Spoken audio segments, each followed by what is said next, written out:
We continue reading from Bhagavad Gita as it is, chapter 4, entitled Transcendental Knowledge, Divya Gyan, and text 3. Sa evayam mayate tya yoga prokta puratanaha bhakto sime sakhacheti rahasyam hi etad uttamam.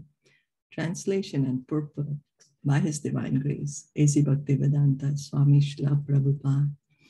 That very ancient science of the relationship with the Supreme is today told by me to you, because you are my devotee as well as my friend, and can therefore understand the transcendental mystery of this science. There are two classes of men, namely the devotee and the demon. The Lord selected Arjuna as the recipient of this great science, owing to his being a devotee of the Lord. But for the demon, it is not possible to understand this great mysterious science. There are a number of editions of this great book of knowledge. Some of them have commentaries by the devotees, and some of them have commentaries by the demons. Commentation by the devotees is real, whereas that of the demon is useless. Arjuna accepts Sri Krishna as the Supreme Personality of Godhead, and any commentary on the Gita following in the footsteps of Arjuna is real devotional service to the cause of this great science. The demoniac, however, do not accept Lord Krishna as he is. Instead, they concoct something about Krishna and mislead general readers from the path of Krishna's instructions. Here is a warning about such misleading paths. One should try to follow the disciplic succession from Arjuna and thus be benefited by this great science of Srimad Bhagavad Gita.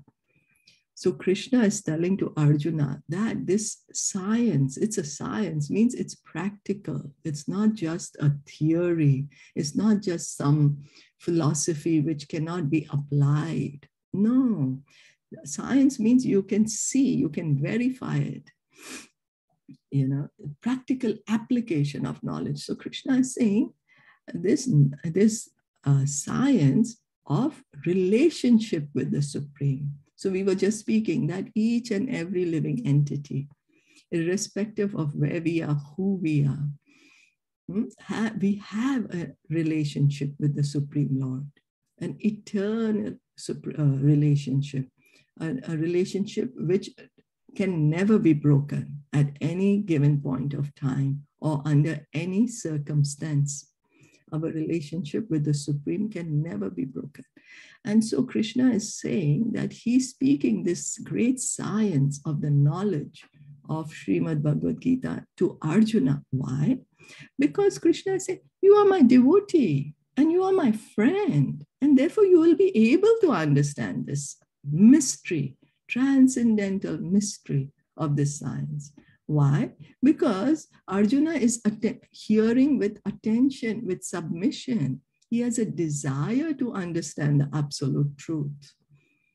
Arjuna is coming from a place of sincerity. His intention is to understand, yes, what is this great science? And so that's why he's being spoken to, and he's able to understand it. So Krishna is saying that a devotee will be able to understand the Bhagavad Gita. Why? Because the devotee has the desire to really understand the absolute truth. He has the desire, oh, what is Krishna saying? What is Krishna's instructions for me? So because the devotee has the desire, then Krishna helps him and he reveals the science to him. But if today I don't have a desire, I don't want to know what Krishna truly is saying, but I want to say, but I think, no, Krishna said this, but that is based on my thinking. That is based on my interpretation that, oh, Krishna must have said this. According to me, this is what Krishna said. When we say according to me, this is what Krishna said, it means this is not what Krishna said, but this is what I want to say.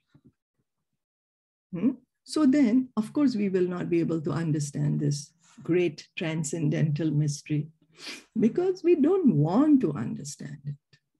So again, our desire comes. What is our desire? Is my desire to truly understand this great transcendental science? Or is my desire to just make up something and think that this is what this transcendental science is all about? The choice is ours. So if we have a true desire, Krishna will give us the intelligence to understand this great transcendental mystery of science of Bhagavad Gita. Is that okay? So again, the importance of hearing in parampara and disciplic succession is again emphasized, because when we are hearing in the disciplic succession, we are hearing what Krishna actually said. What did he say? You know, we are hearing what are the instructions that Krishna has left behind for humanity. He spoke this great science 5,000 years ago. He took the effort to speak this science 5,000 years ago. It has been studied by people of different cultures. It's being studied, it's being spoken in all the universes. So it's a very, very important, it's very important knowledge. And so if I really want to understand it, then I need to approach someone who has already understood it, because he or she can explain that to me. So we need to find out a person who has truly understood the science and hear from them. Is that okay?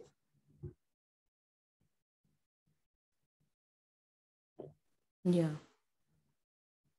And it's a yeah, that's what some people, though they read, but they're not able to understand. So then the desire is missing to understand. Yeah. Do we have the desire? Yeah. And but you see, we have been trying to read Bhagavad Gita whole life. We will try, you know. For example, I've read it, personally speaking, I've read it maybe X number of times, but each time I read it, I learn something more. I'm saying, oh wow, I never remember Krishna saying this, but he's saying this. So each time more is revealed. So we can't, some of us might not expect to understand it fully, but the sincerity has to be there, that I want to understand what Krishna said. You know, not that, oh, Krishna must have said this, or according to me, this is what it is. We can see in the purports of Srila Prabhupada, never he says, according to me, this is my opinion. No, always Krishna said this. Arjuna said this. Prabhupada is never putting himself in this, in the purports, in his translations. It's always what Krishna said, what Arjuna said, how Arjuna understood. That is the way we will begin to try to understand this science. So, because as Prabhupada said, there are many editions of Bhagavad Gita, but some of them are not even Bhagavad Gita. They just borrowed the title Bhagavad Gita. So we should have that sincerity to try to understand, oh, what is the true knowledge of the Bhagavad Gita? That is what Krishna is saying here. He's saying, oh, you will be able to understand it because you're my devotee and my friend. So we, for our own benefit, we should hear in the disciplic succession one who has already understood this great science of Bhagavad Gita, as we are hearing now from Srila Prabhupada. Is that okay?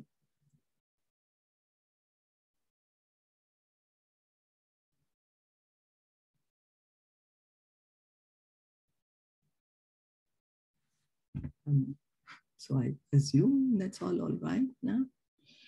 We'll stop here. Srimad Bhagavad Gita ki jai, Shila Prabhupada ki jai, Gaur Premanande, Hari Bol, Hare Krishna.